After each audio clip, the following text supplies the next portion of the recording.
It's Ports a Call waterfront dining, award-winning service and cuisine with a view of the dynamic L.A. harbor from every seat. For reservations and directions, visit portsacalldining.com or call 310-833-3553.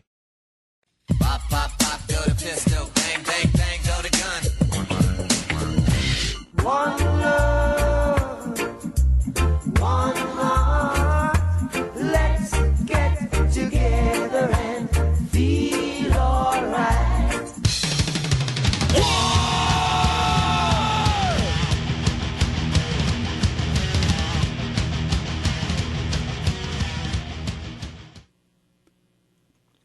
We cannot agree on the unborn.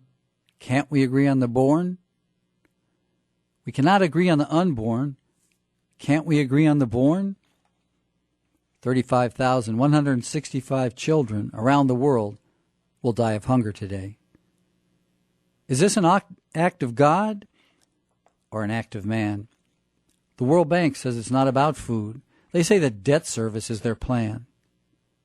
35,165 children will die of hunger today. Family values are on the lips of Congress, those snake dancers who don't move their hips. They won't step to the World Bank because they value the families who own the debt. They walk through our world of rain and they never get wet. 35,165 children will die of hunger today. We feel the world's sorrow. Sure, it won't strike anyone we know, but history shows that it's mass hunger from which starvation will grow. 14 million U.S. children now miss a meal. Does that make that 35K number feel a little more real? 35,165 children will die of hunger today. 35,165 children will die of hunger tomorrow. 35,165 children will die of hunger the day after that. What are you going to do about it? Are you going to stand pat? Are you waiting for a baby to starve in California, where all the food is at? 35,165 children will die of hunger today. Now that you know the number, what will you do with your slumber? Will you use it to escape, or will you use it to dream? Dream of a world where there is no hunger. Welcome to Episode 8 of Love and War, the podcast in which the irresistible force overcomes the immovable object. I'm your host, Lee Ballinger. I'm an author, poet, and producer based in Los Angeles. If you want to know more, check out my bio on Facebook, LeeBallinger. You can hit me up at rockrap@AOL.com. That's ROCKRAP, or on Facebook. When I was in Navy boot camp, we spent most of our time marching. Marching to chow, marching to the rifle range, marching out to the big concrete grinder to continue marching as we practiced for our graduation parade. One of the recruits in our company, a kid from L.A. named Johnny Biceri, was chosen to march us when the drill instructor wasn't around. Johnny was half Mexican, half Arab, and he taught us how to march to commands given in Spanish and Arabic. We got really good at it, and we loved to do it when we passed by some high-ranking brass. We were doing what we were told, yet we felt totally defiant.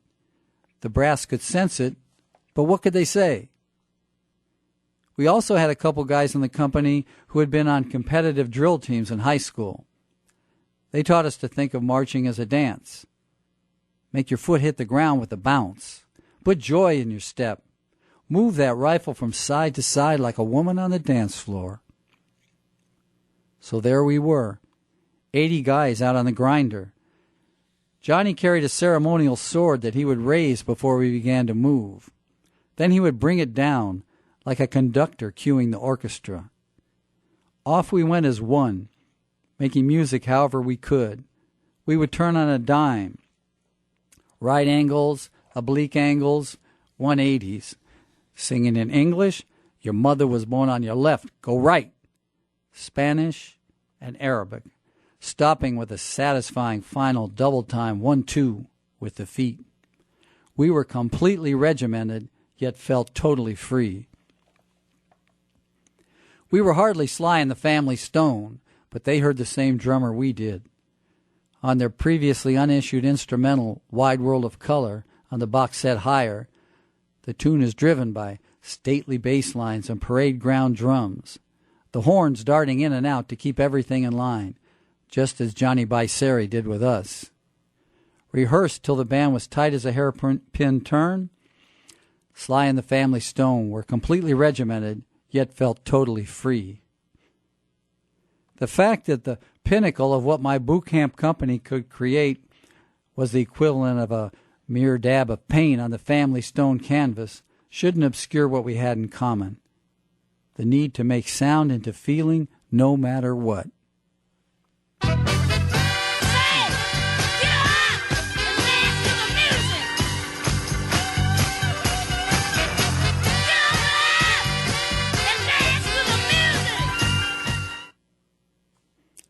I have a new book out called Love and War, My First 30 Years of Writing.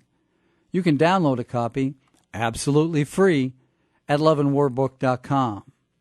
That's loveandwarbook.com. Let me know what you think of it.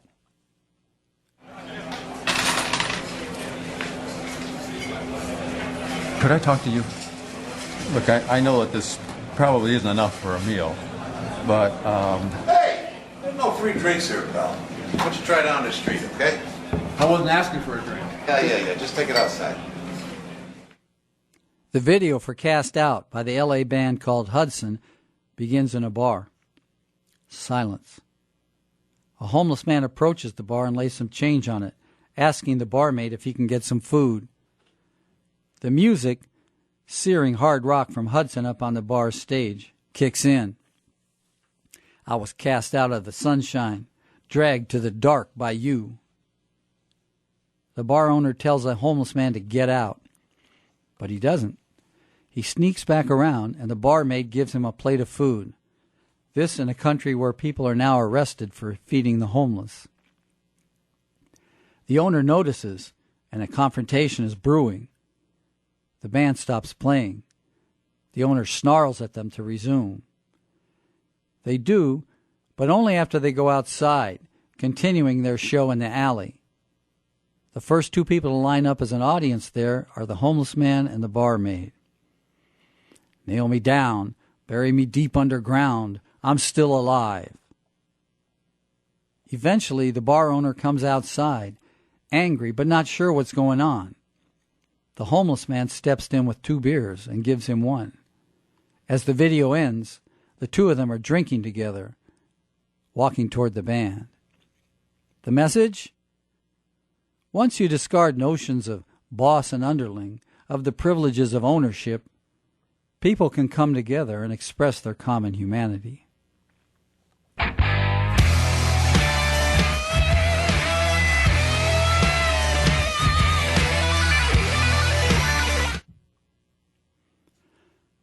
A recent article in the LA Times describes how a torrent of venture capital is pouring into companies which make robotic security guards.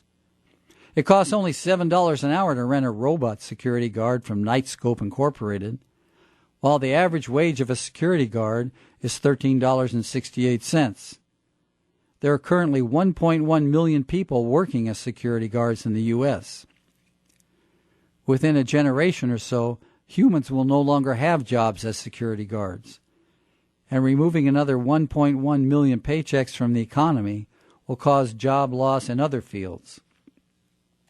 Further, robot security guards are being developed with facial recognition features and other high-tech devices that allow them to be programmed to alert an entire neighborhood when someone who doesn't live in that neighborhood is present. This is bound to encourage vigilantism. Several homeowner associations have inquired about buying such robots.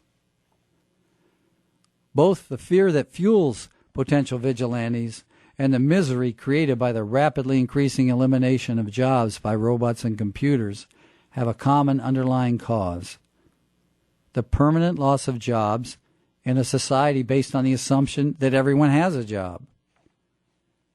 why not begin to discuss how a society without jobs can function, how it can provide everyone with what they need to care for their families and pursue their passions?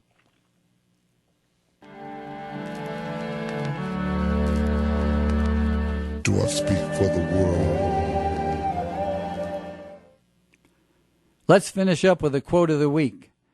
This one from Stephen Hawking, badass astrophysicist and author of A Brief History of Time. If machines produce everything we need, the outcome will depend on how things are distributed. Everyone can enjoy a life of luxurious leisure if the machine-produced wealth is shared, or most people can end up miserably poor if the machine owners successfully lobby against wealth redistribution. So far, the trend seems to be toward the second option, with technology driving ever-increasing inequality. That's it for now. If you see me on the street, smile back. Pop, pop, pop, go to pistol.